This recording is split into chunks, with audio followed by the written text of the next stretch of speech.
Hello friends, welcome to my channel খাই খাই by তার। এই কদিনের মধ্যে আমাদের ঘটিদের অশোক ষষ্ঠী অশোক অষ্টমী গেছে। দুদিনই আমাদের নিরামিষ খেতে হয়, কিন্তু যা গরম তাতে রোজ লুচি খাওয়া সম্ভব না।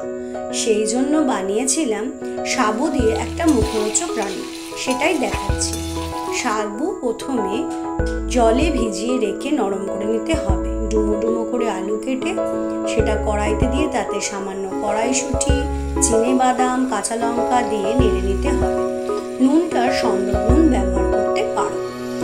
টক দই ভালো করে ফেটে নিয়ে নরম ক্রিমি করে নিতে হবে। আলু সেদ্ধ হয়ে গেলে তার মধ্যে ভেজানো নরম সাবু দিয়ে নাড়াচাড়া করতে হবে। এই সময় গ্যাসটা একটু লো ফ্লেমে রাখলেই ভালো হয়, কারণ সাবু আবার আটকে যায় কড়াইয়ের মধ্যে। এই জন্য একটু লো ফ্লেমে বারবার করে নাড়াচাড়া করে নিলে সাবুটা তৈরি হয়ে যায়। এরপর সাবুর উপরে সামান্য টক দই দিয়ে তৈরি হয়ে যায় আমাদের মুখরোচক সাবু। এরমটা নিরামিষে খাবার দিনে বানিয়ে খেয়ে তোমরা দেখতেই পারো। আর আমার চ্যানেল যদি ভালো লাগে বন্ধুরা, প্লিজ একটু আমায় সাবস্ক্রাইব করো, আর অবশ্যই কমেন্টে জানিও যে তোমাদের আমার চ্যানেল কেমন লাগছে।